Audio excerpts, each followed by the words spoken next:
Assalamualaikum warahmatullahi wabarakatuh. Salam rahayu, rahayu, rahayu.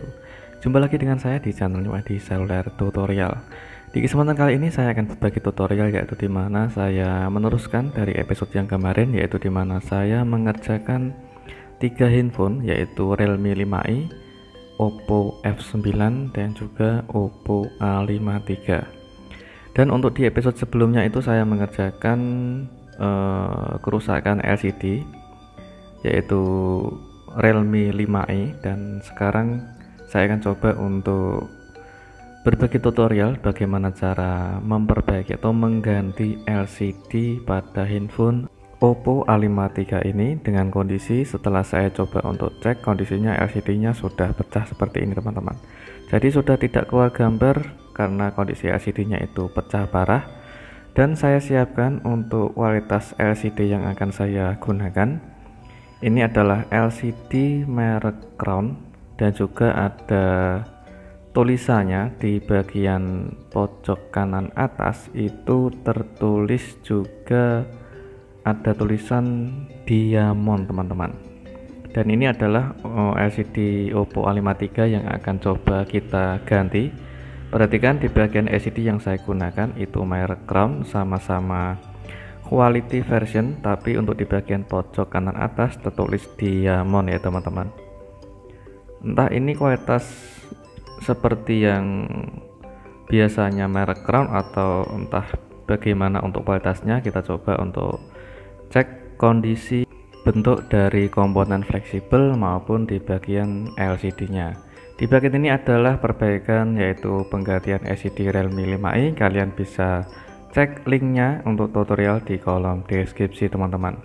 Oke, sekarang kita coba untuk mengerjakan, yaitu bagaimana cara mengganti LCD yang benar dan hasilnya bisa rapat, presisi, dan rapi.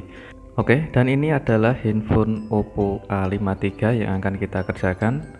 Di bagian LCD nya seperti ini teman-teman, sudah pecah dan sangat parah sekali. Jadi tidak keluar gambar sama sekali ya teman-teman, karena pecahnya sangat parah. Selanjutnya kita kerjakan, yaitu untuk membongkar di bagian backdoornya dulu. Kita bisa menggunakan panas blower sebagai penghangat, yaitu untuk mempermudah ya membongkar di bagian backdoor atau tutup belakangnya. Kita gunakan mika tipis dan lentur untuk mencari celah, yaitu membuka di bagian backdoornya. Oke, kita angkat backdoornya dan kita buka untuk di bagian skrupnya teman-teman.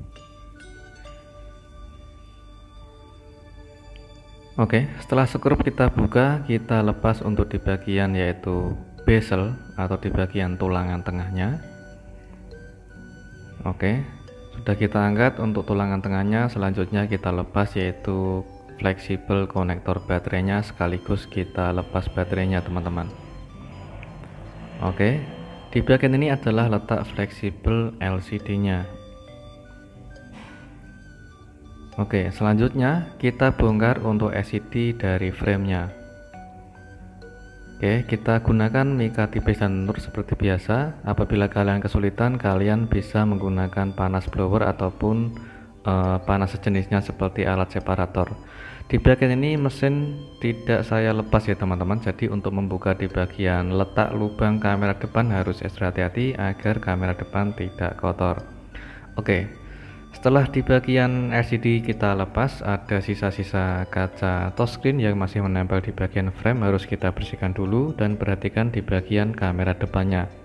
Ini wajib kamera depan harus bersih ya teman-teman. Apabila kemasukan debu ataupun kemasukan seperti bekas kaca touchscreen yang retak, harus kita bersihkan dulu. Di bagian ini saya lindungi menggunakan tisu sama lakban, yang tujuannya agar tidak mudah kotor di bagian lensa kamera depan. Karena di bagian ini saya bersihkan di bagian sisa-sisa lem yang terdapat di bagian framenya. Jadi tujuannya untuk kita membersihkan sisa-sisa kotoran atau sisa lem ataupun sisa kaca touchscreen yang masih menempel di bagian frame. Tujuannya agar pemasangan LCD bisa rapat, presisi, dan rapi teman-teman. Setelah kita bersihkan untuk di bagian framenya, selanjutnya kita siapkan LCD nya dan kita cek kondisi LCD nya, kondisi fisik maupun bentuk komponen dan juga bentuk fleksibelnya.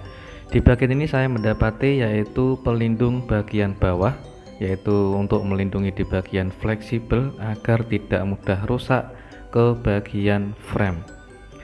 Ini sangat setuju saya, untuk di bagian fleksibel bawah itu terdapat pelindung, karena untuk menghindari resiko biasanya itu terjepit oleh frame apabila tidak dikasih pelindung teman-teman.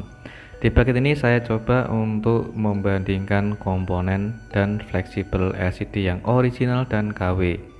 Di bagian ini sepertinya hampir mirip. Untuk di bagian komponennya itu hampir mirip ya teman-teman, dan juga di bagian fleksibelnya ini juga hampir mirip seperti ori bawaannya, dan di bagian sensor proximity-nya juga itu mirip atau sama warna ungunya. Beda sama yang kemarin itu Realme 5i itu untuk di bagian sensor proximity-nya warnanya putih bening. Kalau untuk Oppo A53 ini sensornya warnanya ungu teman-teman, jadi sama persis sama yang orinya. Kita coba untuk tes menggunakan LCD yang baru ini, yaitu merek Crown, dan juga di bagian kanan atas terdapat tulisan Diamond. Oke, kita nyalakan LCD-nya. Untuk infonya kita nyalakan, yaitu untuk tes di bagian LCD-nya apakah layak kita pasang atau tidak teman-teman. Oke, info sudah menyala, tapi sayang sekali terdapat password teman-teman. Saya coba untuk tes menggunakan hanya panggilan darurat untuk mengetes, yaitu di bagian touchscreen-nya, sambil saya menunggu untuk konfirmasi passwordnya. Namun untuk pelanggan tidak ada konfirmasi sama sekali atau tidak diketahui untuk passwordnya teman-teman. Jadi ya tidak bisa untuk mengecek lebih dalam, itu yang sangat saya sayangkan teman-teman. Jadi untuk setiap kerusakan handphone atau perbaikan handphone, saya mohon dikasih passwordnya ya teman-teman, agar saya bisa mengecek lebih detail untuk kualitas LCD maupun fungsi dari semua handphone. Karena sayang sekali tidak ada konfirmasi untuk passwordnya, jadi untuk mengetesnya hanya cukup di situ saja teman-teman. Namun untuk pengetesan kontras maupun dan di bagian touchscreen-nya bisa berfungsi dengan normal. Selanjutnya, sebelum kita proses pemasangan LCD, kita bersihkan dulu di bagian segel yang ada di bagian belakang LCD-nya. Oke, kita bersihkan untuk segelnya, dan di bagian plastik warna biru atau stiker warna biru di belakang LCD kita harus membersihkannya juga atau kita lepas. Oke, setelah kita lepas, kita presisikan fleksibel LCD-nya. Oke, di bagian bawah itu ada pelindung ya teman-teman. Untuk pelindung di bagian fleksibel paling bawah, perhatikan kita presisikan agar ada rongga atau ada selisih jarak antara fleksibel sama kaca touchscreen agar tidak terjepit ke bagian framenya.